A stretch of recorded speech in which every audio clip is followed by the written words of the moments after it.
Items 2 and 3 we'll need to take care of electronically. I would, if there is any questions or changes that need to be made to the minutes, I'd certainly welcome those changes now, and we can make those adjustments before the minutes go out for approval.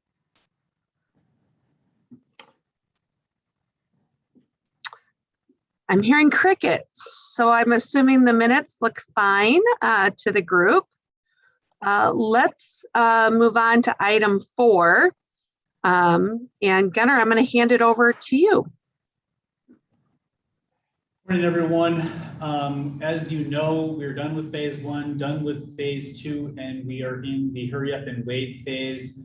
We'll talk about some of the things that have happened between our last meeting and today, more in depth in later items. But the short summary is that we did submit all necessary materials to begin the designation application process to become an economic development district. We did so right after our meeting in September that same afternoon. And then since then, we've had several exchanges with EDA staff. They've been asking for more information. We've been providing it. And so we'll talk about some of those things more in depth, but that's the long and short of where we're at.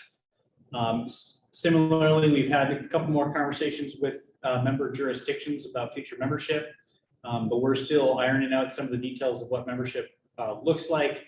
And so that we haven't done a ton of that work yet, but there's still more to do. I think I covered all of this already. I think that's it, unless anyone has any questions or thoughts.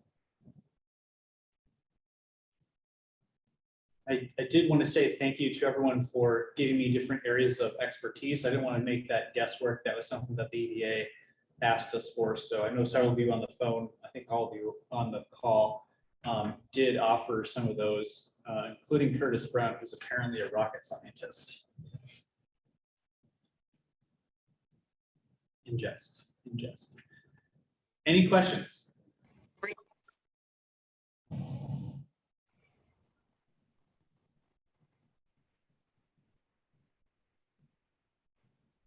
You want to bring up the agenda again, Gunnar?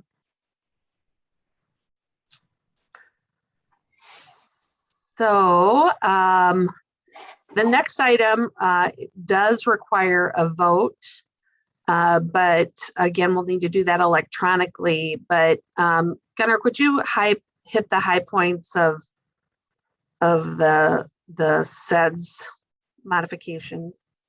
Right. So the SEDS, which you adopted in September, was necessary to do to it was a necessary and required document for the designation process. As part of the review process, they look at the SEDS and they asked us for some revisions. The two major components to it are an added section on resiliency. Resiliency was a theme throughout the entire section, or throughout the entire document, but it was not highlighted in a specific section. And so we added a section there. They also asked us for an action implementation table, and we had goals with strategies underneath them. They asked for something more specific in terms of a grid, and so we provided that to them. Our 99-page document grew to 126 pages.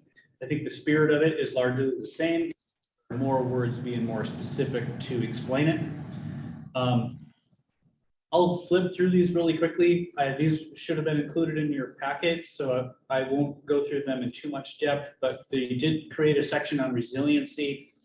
And the areas that we talked about there were disaster preparedness, some key vulnerabilities, economic challenges. These should all be very familiar to you, like lack of workforce or underqualified workforce, inadequate workforce, lack of broadband, aging infrastructure, all things that had come out and were represented elsewhere in the plan. Natural disasters being one.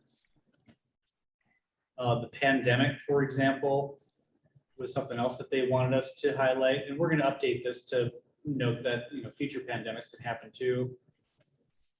The degradation of natural resources. We also talked about adaptability, hazard mitigation plans that at least our organization has done in the past. Disaster response is touched on.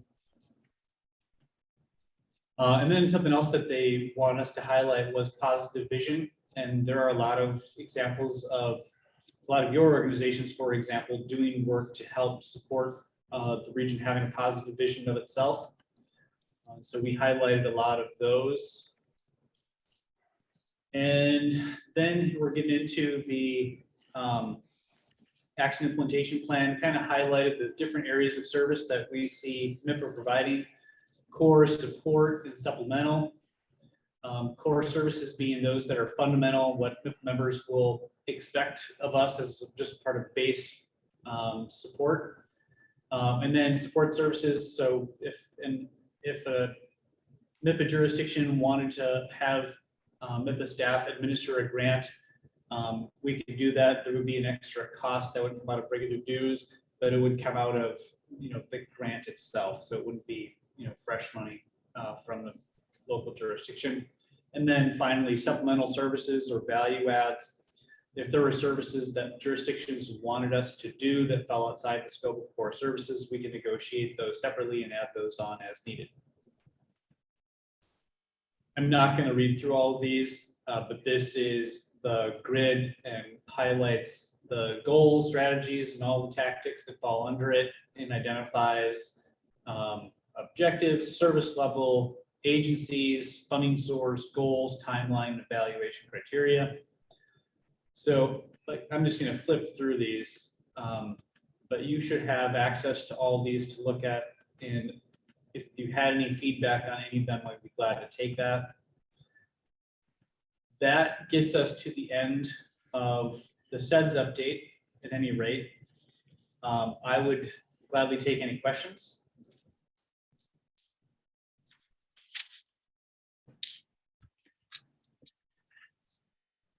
And to confirm, Gunnar, then you'll follow up after today's meeting with the items we need to take action on as a group, correct? Yes, and you know what, I should note that we did receive, we made all those revisions based on EDA's feedback and sent that back to them. And just late last week, we got some additional feedback on them. So there's going to be some minor tweaks within the tactics. So if it's okay with you, I might delay that vote until later in the week when I can get that updated. And so we'll be voting on the fully updated version. I think that sounds like a plan. Thanks, Gunnar, for being sensitive to our time. Okay, let's talk a little bit about the staffing plan and how the organization plans to proceed, Gunnar. So we've been working toward the staffing plan. This is something that we're going to have to figure out as part of once we have the designation process, then we're going to move into the application for the partnership program. These are the dollars that are available for adding capacity for economic development for the region. And we've had a few more conversations with EDA staff about what that can look like. And one of the pieces that we're understanding is that the employee needs to be directly employed by the EED organization or MIPA in order for it to qualify for the partnership program. And so this is slightly different from what we had talked about in terms of the MPO or the MIPA just hiring the MPO directly to provide staffing services, though in spirit is pretty much the same thing. So what we'll do then, the solution that we've come to is that MIPA will directly employ the staff person, and then there'll be a contract with the MPO to provide additional planning support, administrative services such as accounting, staff supervision, office space, etc. And then we can cost share the benefits package with MIPA, and the MPO can cost share a benefits package so that the MIPA employee will have a competitive compensation offering, and you'll still get the benefit of, MIPA will still have the benefit of using the MPO's overhead systems later, so they don't have to do it themselves. Todd, I know you're on the line. Is there anything you want to add here?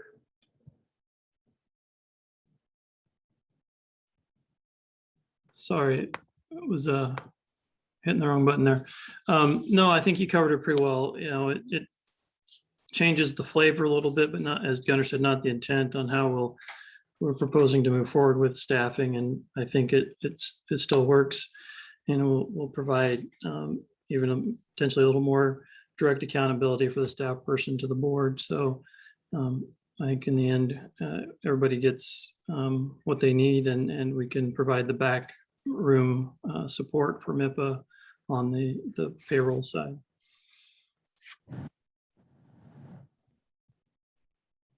Thanks, Todd. Any questions?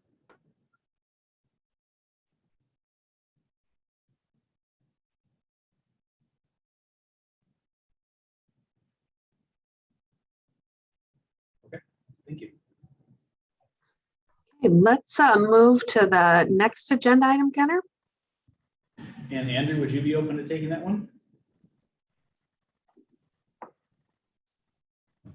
Sure. Sure. Sorry. Next slide. Yeah. So if you recall, back in July, the EDA opened up $3 billion in funding. $3 billion being not really $3 billion, but there was funding opened up for the American Rescue Plan. The 6 different funding categories are on the screen before you. So we've been working with a handful of jurisdictions on potential applications. ISU and DMAC are pursuing their own grant applications through their own systems. We have been in contact with them, and they are going to be using our SEDS. So that's the good news there, is that this effort will help them in their grant applications moving forward. But we'll continue to work with local jurisdictions with their grant opportunities and grant projects that they have. We have the upcoming deadline here in January, so I know we're moving towards the finish line on some of these to push them across the finish line. So if you have any questions, I don't know if there's another slide, Gunnar, but if you have any questions, I'd be happy to take them.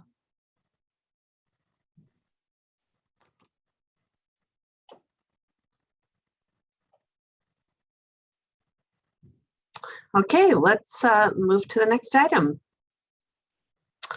Does anybody on the call have other business they want to discuss with the group today? I guess I'd look to Gunnar or Andrew. When are we planning to convene again? Well, we talked about doing it the first Tuesday of every other month for the time being. So that would put us into the first part of January. I can give a date.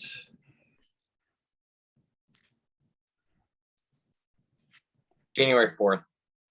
January 4th. Thank you, Andrew.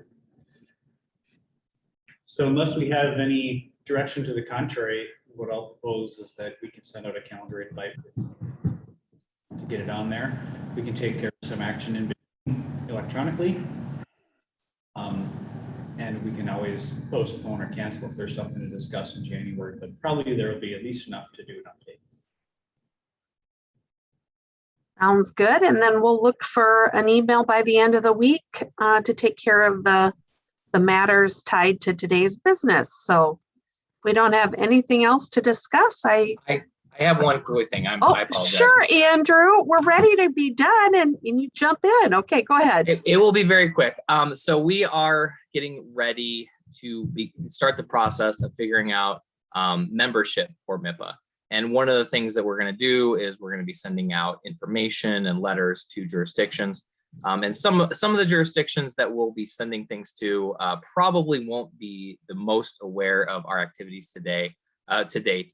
So what we're asking for is if you on the board would be willing to volunteer your services to be maybe a contact person for a county, so that there's someone familiar they see on a letter or information that they know that it's not just someone they don't know sending them some information. So if you would like to volunteer for that, please let us know. Just note that if we don't get volunteers, we will also be reaching out to you directly, I think, so that we can have someone local be part of this initiative. So if you have any questions, just let me know. So thank you in advance, board members, for stepping forward to serve in that capacity. So yeah, we do have that little matter of funding we need to attend to. So any other business before I call the meeting done for the day? Okay, thanks everyone and have a wonderful Tuesday.